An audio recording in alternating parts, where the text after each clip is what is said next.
Amen. Welcome back, everybody. It is Wednesday, August 12th, 2026. We left off on Genesis 28, verse 1. Chapter 1. Then Isaac called Jacob and blessed him and directed him, You must not take a wife from the Canaanite women. Arise, go to Paddan Aram, to the house of Bethuel, your mother's father, and take as your wife from there one of the daughters of Laban, your mother's brother. God Almighty bless you and make you fruitful and multiply you, that you may become a company of peoples. May he give the blessing of Abraham to you and to your offspring with you, that you may take possession of the land of your sojournings that God gave to Abraham.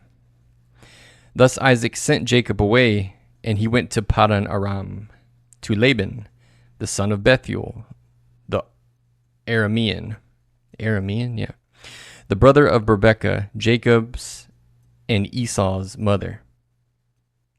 Now Esau saw that Isaac had blessed Jacob and sent him away to Paddan Aram to take a wife from there, and that as he blessed him, he directed him, You must not take a wife from the Canaanite women.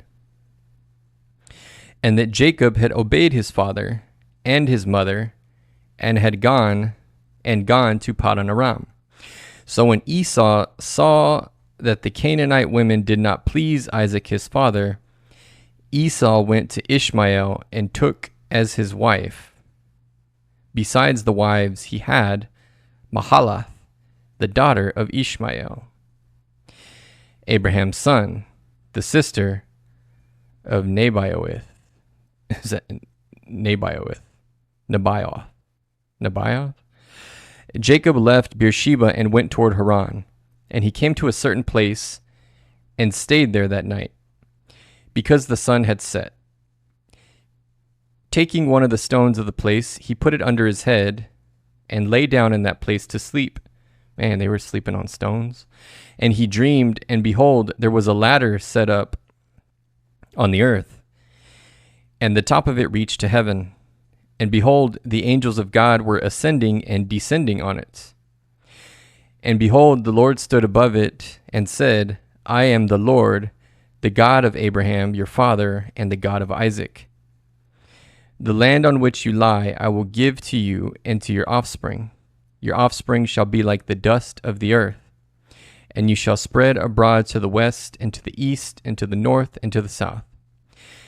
And in you and your offspring shall all the families of the earth be blessed.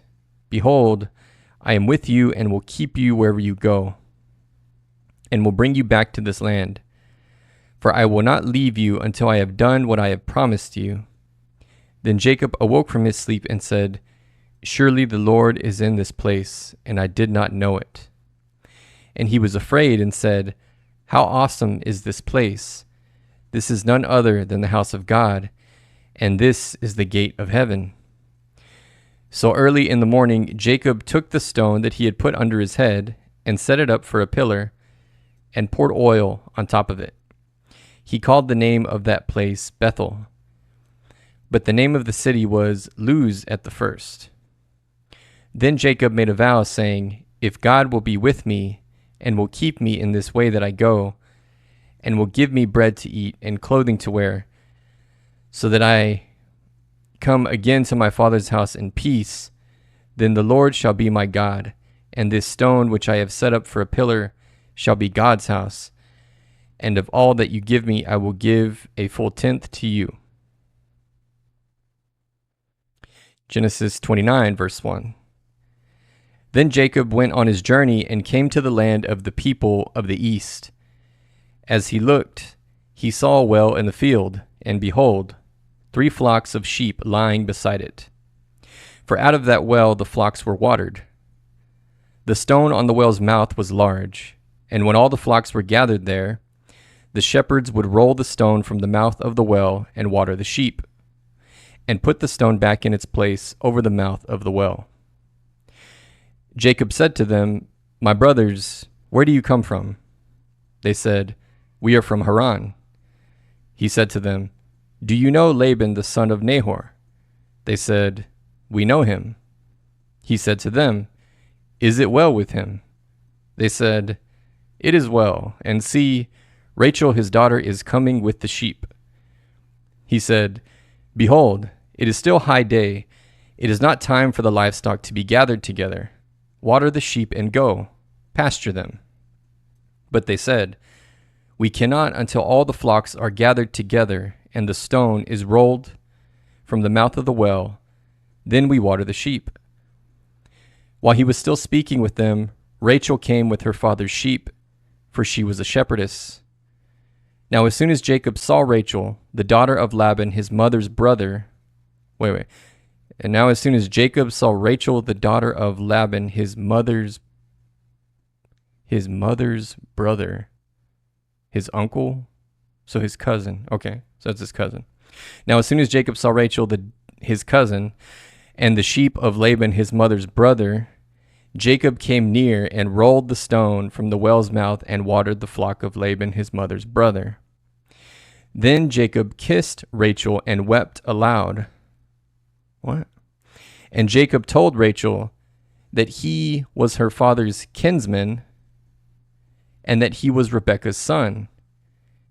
And she ran and told her father. As soon as Laban heard the news about Jacob, his sister's son, he ran to meet him and embraced him and kissed him and brought him to his house. Jacob told Laban all these things. And Laban said to him, "Surely you are my bone and my flesh." And he stayed with him a month. Then Laban said to Jacob, "Because you are my kinsman, should you therefore serve me for nothing? Tell me, what shall your wages be?" Now Laban had 2 daughters. The name of the older was Leah, and the name of the younger was Rachel. Leah's eyes were weak, but Rachel was beautiful in form and appearance. Jacob loved Rachel, and he said, "I will serve you 7 years for your younger daughter Rachel." Laban said, "It is better that I give her to you than that I should give her to any other man. Stay with me." So Jacob served 7 years for Rachel, and they seemed to him but a few days because of the love he had for her. Then Jacob said to Laban, "Give me my wife, that I may go into her, for my time is completed." So Laban gathered together all the people of the place and made a feast. But in the evening he took his daughter Leah and brought her to Jacob. And he went into her. In the evening he took his daughter Leah, not Rachel, and brought her to Jacob, and they had sex.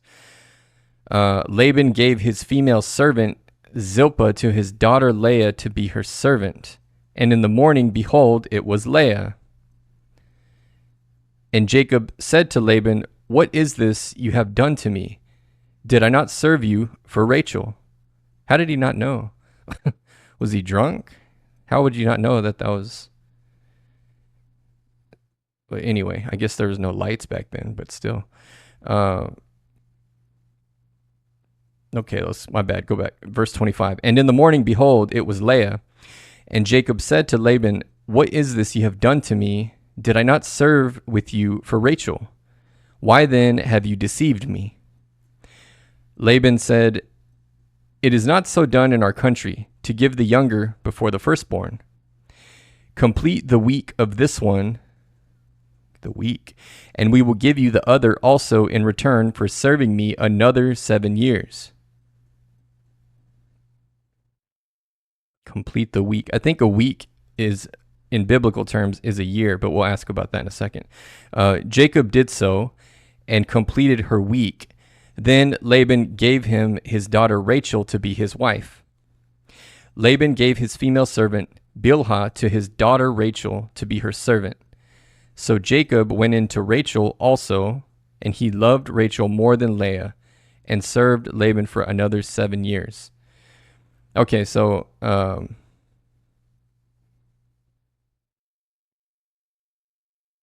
let's ask about this portion here, because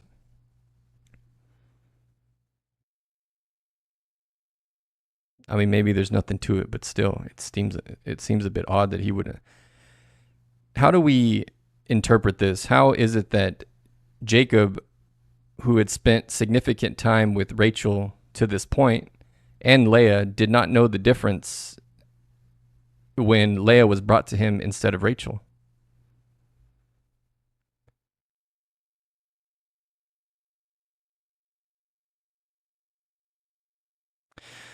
The text itself does not explain exactly how Jacob failed to recognize Leah, so any reconstruction has to distinguish what Genesis says from what is plausible.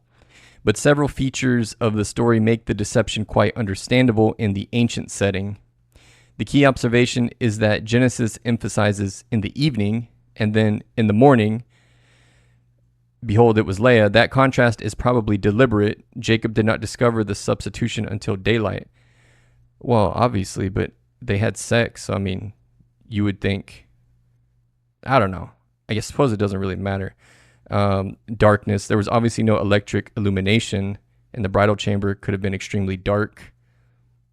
Yeah, I mean, I suppose if they had no physical contact prior, and that was the first time they were like literally physically touching somebody, like for the first time, you wouldn't know what they felt like, so you would have nothing to compare it to, I suppose. That could be it. It also says, the Bible never says Jacob was drunk, but he could have been a little tipsy, whatever. It doesn't really matter. All right, let's go back. Okay, so now, but finally he got Rachel anyway. Okay, verse 31. When the Lord saw that Leah was hated, he opened her womb, but Rachel was barren. And Leah conceived and bore a son, and she called his name Reuben, for she said, because the Lord has looked upon my affliction, for now my husband will love me. So he's married to both of them. Okay. She conceived again and bore a son and said, because the Lord has heard that I am hated, he has given me this son also. And she called his name Simeon. Again she conceived and bore a son and said, now this time my husband will be attached to me, because I have borne him 3 sons. Therefore his name was called Levi. And she conceived again and bore a son and said, this time I will praise the Lord. Therefore she called his name Judah. Then she ceased bearing. Genesis 30, verse 1. When Rachel saw that she bore Jacob no children, she envied her sister. She said to Jacob, give me children, or I shall die. Jacob's anger was kindled against Rachel, and he said, am I in the place of God, who has withheld from you the fruit of the womb? Then she said, here is my servant Bilhah. Go into her, so that she may give birth on my behalf, that even I may have children through her. So she gave him her servant Bilhah as a wife, and Jacob went into her. And Bilhah conceived and bore Jacob a son. Then Rachel said, God has judged me, and has also heard my voice, and given me a son. Therefore she called his name Dan. Rachel's servant Bilhah conceived again, and bore Jacob a second son.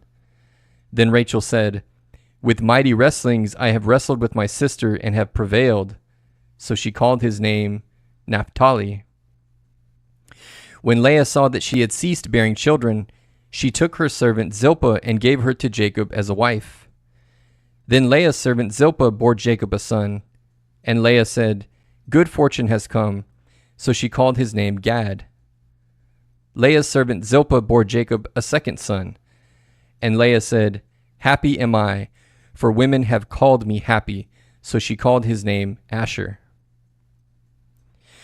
In the days of wheat harvest, Reuben went and found mandrakes in the field and brought them to his mother Leah. When Rachel said to Leah, please give me some of your son's mandrakes. But she said to her, is it a small matter that you have taken away my husband? Would you take away my son's mandrakes also? What are mandrakes? What are mandrakes?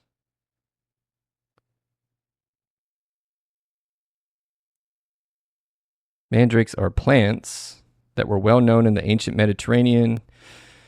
They became important immediately afterward in the Jacob, Rachel, Leah story. What do they matter in Genesis? Wait, what are they? Oh, they're like little fruits. We call these tomatillos in my house. Mandrakes produce small yellow-orange fruits and have thick, sometimes forked root. Okay, so it's food. Okay. All right, let's go back.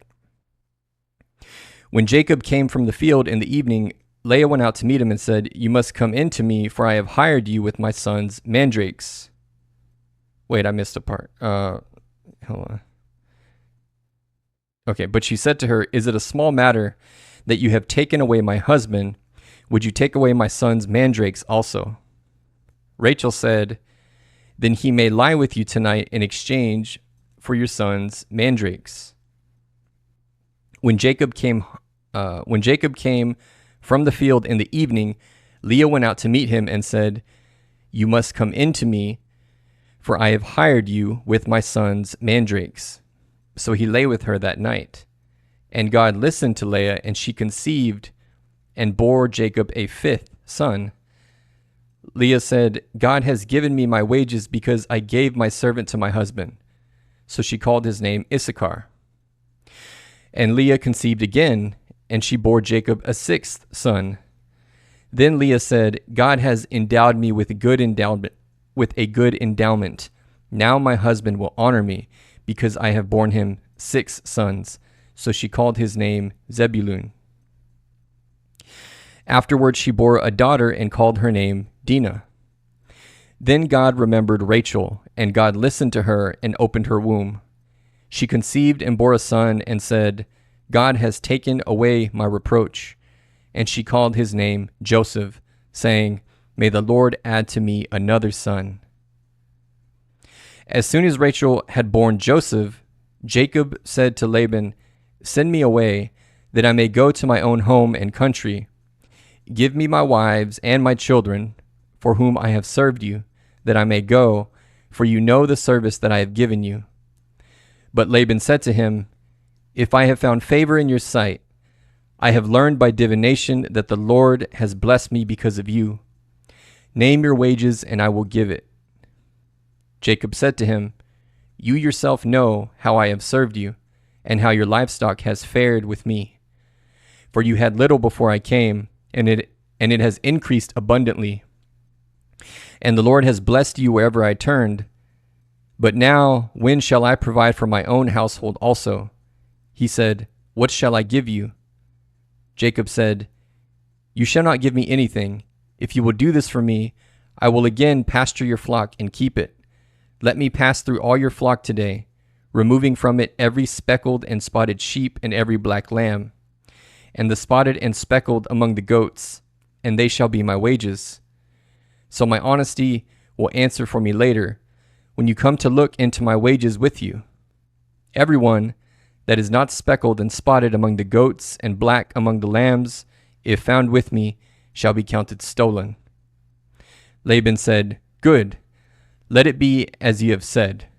But that day Laban removed the male goats that were striped and spotted, and all the female goats that were speckled and spotted, every one that had white on it, and every lamb that was black, and put them in the charge of his sons. That's messed up. And he set a distance of 3 days' journey between himself and Jacob pastured the rest of Laban's flock. So he's doing him dirty, basically. Then Jacob took fresh sticks of poplar and almond and plane trees, and peeled white streaks in them, exposing the white of the sticks. He set the sticks that he had peeled in front of the flocks in the troughs, that is, the watering places, where the flocks come to drink. And since they bred when they came to drink, the flocks bred in front of the sticks, and so the flocks brought forth striped, speckled, and spotted. And Jacob separated the lambs and set the faces of the flocks toward the striped and all the black in the flock of Laban. He put his own droves apart and did not put them with Laban's flock. Whenever the stronger of the flock were breeding, Jacob would lay the sticks in the troughs before the eyes of the flock, that they might breed among the sticks. But for the feebler of the flock, he would not lay them there. So the feebler would be Laban's, and the stronger Jacob's. Thus the man increased greatly and had large flocks, female servants and male servants, and camels and donkeys. Okay, I'm not sure what's happening. Can you give a one paragraph summary of what is happening in Genesis 30? Are they double crossing each other, or what is going on? It sounds like they're like outsmarting each other. Genesis 30 is basically a chapter about family rivalry, desperation, and shrewd bargaining. With God continuing to bless Jacob despite the mess, Rachel and Leah compete intensely over having children because Rachel is initially barren. Okay, I got that part, but what about the... Okay. Okay, then the story shifts to Jacob and Laban, where the are they double crossing each other question comes about. Jacob wants to leave, but Laban knows he has prospered because of Jacob and persuades him to stay. They negotiate wages. Jacob will receive the unusually colored sheep and goats. Laban immediately removes those animals that he would have gotten had he honored the deal from the flock and puts them far away, apparently trying to prevent Jacob from building up his own herd. Jacob responds with a breeding strategy involving peeled branches and selective breeding, and his flocks become extremely strong and numerous. So yes, there is a contest of cunning between Jacob and Laban. Although the chapter presents Laban as trying to manipulate the arrangement first and Jacob as countering him, the larger point is that Jacob is becoming prosperous in spite of Laban's maneuvering. Okay. Right, because God said he would bless him nonetheless, so he's going to be successful. All right. Genesis 31, verse 1. Now Jacob heard that the sons of Laban were saying, Jacob has taken all that was our father's, and from what was our father's he has gained all this wealth. And Jacob saw that Laban did not regard him with favor as before. Then the Lord said to Jacob, return to the land of your fathers and to your kindred, and I will be with you. So Jacob sent and called Rachel and Leah into the field where his flock was, and said to them, I see that your father does not regard me with favor as he did before. But the God of my father has been with me. You know that I have served your father with all my strength. Yet your father has cheated me and changed my wages 10 times. But God did not permit him to harm me. If he said, the spotted shall be your wages, then all the flock bore spotted. And if he said, the striped shall be your wages, then all the flock bore striped. Thus God has taken away the livestock of your father and given them to me. Oh, I see. So all the newborns, although the spotted and the striped would normally be the outliers, meaning there wouldn't be very many of them, they would be the minority. Because Laban tried to double cross him, every newborn started coming out either spotted or striped based on the negotiations. Okay. Verse 10, in the breeding season of the flock, I lifted up my eyes and saw in a dream that the goats that mated with the flock were striped, spotted, and mottled. Mottled? Then the angel of God said to me in the dream, Jacob, and I said, here I am. And he said, lift up your eyes and see. All the goats that mate with the flock are striped, spotted, and mottled, for I have seen all that Laban is doing to you. I am the God of Bethel, where you anointed a pillar and made a vow to me. Now arise, go out from this land, and return to the land of your kindred. Then Rachel and Leah answered and said to him, is there any portion or inheritance left to us in our father's house? Are we not regarded by him as foreigners? For he has sold us, and he has indeed devoured our money. All the wealth that God has taken away from our father belongs to us and to our children. Now then, whatever God has said to you, do. So Jacob arose and set his sons and his wives on camels. He drove away all his livestock, all his property that he had gained, the livestock in his possession that he had acquired in Paddan Aram, to go to the land of Canaan to his father Isaac. Laban had gone to shear his sheep, and Rachel stole her father's household gods. And Jacob tricked Laban, the Aramean, by not telling him that he intended to flee. He fled with all that he had and arose and crossed the Euphrates and set his face toward the hill country of Gilead. When it was told Laban on the third day that Jacob had fled, he took his kinsmen with him and pursued him for 7 days and followed close after him into the hill country of Gilead. But God came to Laban the Aramean in a dream by night and said to him, "Be careful not to say anything to Jacob, either good or bad." And Laban overtook Jacob. Now Jacob had pitched his tent in the hill country, and Laban with his kinsmen pitched tents in the hill country of Gilead. And Laban said to Jacob, "What have you done, that you have tricked me and driven away my daughters like captives of the sword?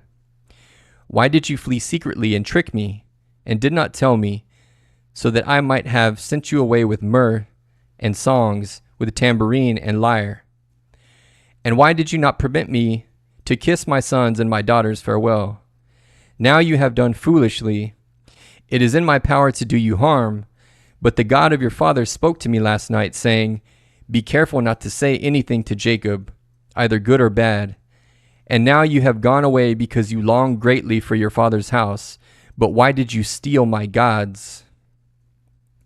Jacob answered and said to Laban, "Because I was afraid, for I thought that you would take your daughters from me by force. Anyone with whom you find your gods shall not live." Well, hold on.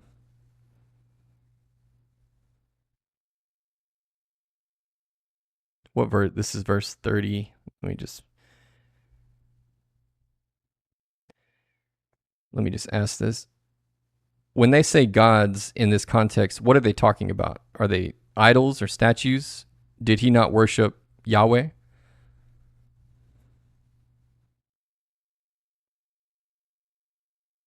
Because obviously he is listening to God, Yahweh, so who are these gods? Lowercase g. In Genesis 31:30, when Laban says, "Why did you steal my gods?" he is talking about physical household idols, not Yahweh, obviously. The Hebrew word is teraphim, usually translated household gods or household idols. Also just literally little totems or whatever. What exactly did Rachel steal? A few verses earlier, Rachel stole her father's household gods. Yeah, we read that. These teraphim were apparently portable physical religious objects, probably figurines or small statues representing household or ancestral deities. Okay. But did Laban worship Yahweh? This is where the story gets especially interesting. Laban clearly knows about Yahweh and acknowledges him, but the narrative does not portray him as exclusively worshiping Yahweh. That is interesting. Earlier, Laban tells Jacob, "The Lord, Yahweh, has blessed me because of you." So he even acknowledges his supernatural power, which is even more interesting, but still doesn't worship him exclusively. And in Genesis 31:29, immediately before mentioning his stolen gods, Laban says, "The God of your father spoke to me last night." Oh, the God of your father, not our God. So Laban recognizes Jacob's God and apparently takes his warning seriously. Yet one verse later, he calls the teraphim my gods. That combination makes good sense in the ancient Near Eastern religious environment. A person could acknowledge Yahweh as a genuine and powerful deity without believing that Yahweh was the only God who should be worshipped. Laban apparently maintained household gods alongside his recognition of Jacob's God. Oh, that's interesting. Okay. Complex, I suppose, but just like it is today, in terms of what people believe in their head. Okay, verse 31. Jacob answered and said to Laban, "Because I was afraid, for I thought that you would take your daughters from me by force. Anyone with whom you find your gods shall not live." In the presence of our kinsmen, point out what I have that is yours and take it. Now Jacob did not know that Rachel had stolen them. So Laban went into Jacob's tent and into Leah's tent and into the tent of the 2 female servants, but he did not find them. And he went out of Leah's tent and entered Rachel's. Now Rachel had taken the household gods and put them in the camel's saddle and sat on them. Laban felt all about the tent, but did not find them. And she said to her father, "Let not my lord be angry that I cannot rise before you, for the way of women is upon me." So he searched, but did not find the household gods. Oh, wait, what does that mean? Let my lord not be angry. Wait, let not my lord be angry that I cannot rise before you. Oh, she's lying. So she's saying, she's lying about being on her period. So she's saying, forgive me for not getting up and greeting you, because she was sitting on the gods underneath the camel's saddle. Very tricky. Okay, verse 36. Then Jacob became angry and berated Laban. Jacob said to Laban, "What is my offense? What is my sin that you have hotly pursued me? For you have felt through all my goods. What have you found of all your household goods? Set it here before my kinsmen and your kinsmen, that they may decide between us two. These 20 years I have been with you. Your ewes and your female goats have not miscarried, and I have not eaten the rams of your flocks. What was torn by wild beast I did not bring to you. I bore the loss of it myself. From my hand you required it, whether stolen by day or stolen by night. There I was. By the day the heat consumed me, and the cold by night, and my sleep fled from my eyes. These 20 years I have been in your house. I served you 14 years for your 2 daughters, and 6 years for your flock, and you have changed my wages 10 times. If the God of my father, the God of Abraham, and the fear of Isaac had not been on my side, surely now you would have sent me away empty-handed. God saw my affliction and the labor of my hands and rebuked you last night." Then Laban answered and said to Jacob, "The daughters are my daughters, the children are my children, the flocks are my flocks, and all that you see is mine. But what can I do this day for these my daughters, or for their children whom they have borne? Come now, let us make a covenant, you and I, and let it be a witness between you and me."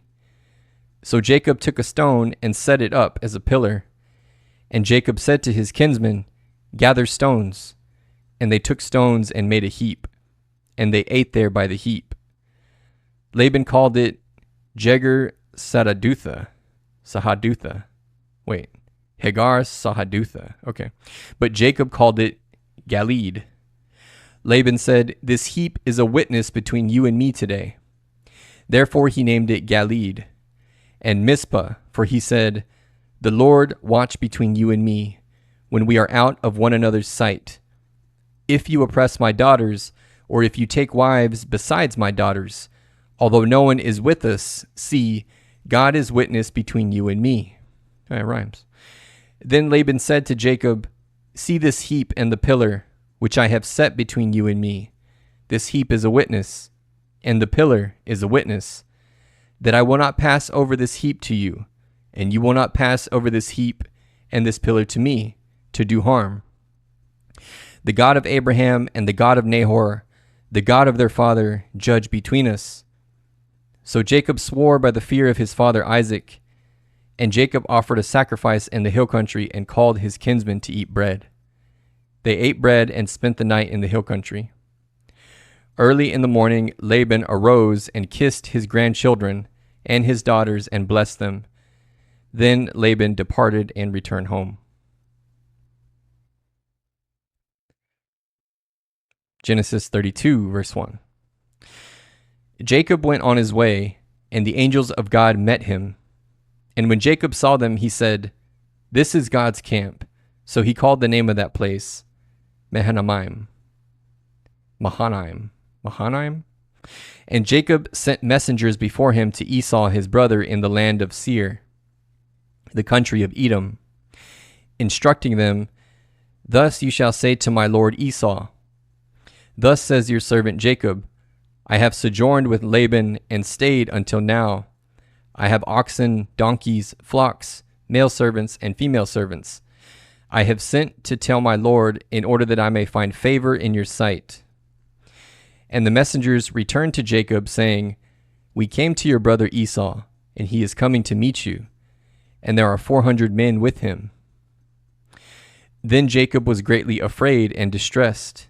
He divided the people who were with him, and the flocks and herds and camels into 2 camps, thinking, If Esau comes to one camp and attacks it, then the camp that is left will escape. And Jacob said, O God of my father Abraham, and God of my father Isaac, O Lord, who said to me, Return to your country and to your kindred, that I may do you good. I am not worthy of the least of all the deeds of steadfast love and all the faithfulness that you have shown to your servant. For with only my staff I crossed this Jordan, and now I have become 2 camps. Please deliver me from the hand of my brother, from the hand of Esau, for I fear him, that he may come and attack me, the mothers with the children. But you said, I will surely do you good, and make your offspring as the sand of the sea, which cannot be numbered for multitude. So he stayed there that night, and from what he had with him he took a present for his brother Esau, 200 female goats and 20 male goats, 200 ewes and 20 rams, 30 milking camels and their calves, 40 cows and 10 bulls, 20 female donkeys and 10 male donkeys. These he handed over to his servants, every drove by itself, and said to his servants, Pass on ahead of me, and put a space between drove and drove. He instructed the first, When Esau my brother meets you and asks you, To whom do you belong? Where are you going? And whose are these ahead of you? Then you shall say, They belong to your servant Jacob. They are a present sent to my lord Esau. And moreover, he is behind us. He likewise instructed the second and the third and all who followed the droves. You shall say the same thing to Esau when you find him. And you shall say, Moreover, your servant Jacob is behind us, for he thought, I may appease him with the present that goes ahead of me. And afterward I shall see his face. Perhaps he will accept me. So the present passed on ahead of him, and he himself stayed that night in the camp. The same night he arose and took his 2 wives, his 2 female servants, and his 11 children, and crossed the ford of the Jabbok. He took them and sent them across the stream and everything else that he had, and Jacob was left alone. And a man wrestled with him until the breaking of the day. And a man wrestled with him until the breaking of the day. What does that mean?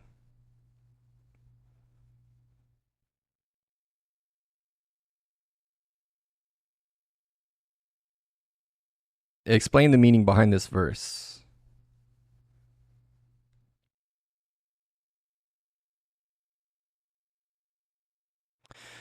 Genesis 32:24 is one of the most significant turning points in Jacob's life. The verse is not merely about a mysterious wrestling match. It is about Jacob being brought to the end of his own strength and emerging with a new identity and a deeper dependence on God. The larger context matters. Jacob is about to meet his brother Esau, whom he had deceived years earlier. Jacob is terrified that Esau may kill him and his family. He sends his possessions and family across the Jabbok River, and then, it says, and Jacob was left alone, and a man wrestled with him until the breaking of the day. Jacob was left alone. This is important. Jacob had spent much of his life maneuvering, bargaining, planning, and trying to secure his future through his own cleverness. He deceived Esau, manipulated circumstances with Laban, and now carefully arranged gifts and groups to protect himself from Esau. Eventually there was nobody left around him No possessions, no family, no strategy between him and what he fears. Just Jacob and God. There is a spiritual principle here. Sometimes God meets a person most profoundly when everything they normally rely upon has been stripped away. Well, that's beautiful. I can vouch for that. A man wrestled with him. What does that part mean? A man wrestled with him. At first, Genesis calls the mysterious figure simply a man, but the rest of the passage makes clear that this encounter is extraordinary. Afterward, Jacob says, "For I have seen God face to face, and yet my life has been delivered." Okay. The prophet Hosea later describes Jacob as wrestling with both God and an angel. So the figure represents a divine encounter. Christian interpreters have differed over whether this was an angelic manifestation of God or a theophany, which is a theophany being a visible manifestation of God himself. This always confuses me because other parts in the Bible it says no one can, or God says himself that no one can look at him and survive. And so I guess, I suppose a manifestation is different than his actual presence. But the theological point is striking. Jacob has spent his entire life wrestling to obtain blessing. Now he literally wrestles with the one from whom blessing ultimately comes. Okay, so they're talking about either an angel or perhaps a manifestation of God. So let's go back and read it then instead of reading it through chat. Let's see. Okay, verse 24. And Jacob was left alone, and a man wrestled with him until the breaking of the day. When the man saw that he did not prevail against Jacob, he touched his hip socket. And Jacob's hip was put out of joint as he wrestled with him. Then he said, "Let me go, for the day has broken." But Jacob said, "I will not let you go unless you bless me." And he said to him, "What is your name?" And he said, "Jacob." Then he said, "Your name shall no longer be called Jacob, but Israel, for you have striven with God and with men, and have prevailed." Then Jacob asked him, "Please tell me your name." But he said, "Why is it that you ask my name?" And there he blessed him. So Jacob called the name of the place Peniel, saying, "For I have seen God face to face, and yet my life has been delivered." Okay, so this is a hard one for me to swallow. Not that I don't understand how it can be God himself. But I don't understand. Let's do another one, because now that I've read it more, that's a pretty strong claim even for the Old Testament. How is it that theologians reconcile this to other parts of the Bible where it clearly states that nobody has seen the Father other than Jesus, and also that if anybody should lay eyes on God, they would die?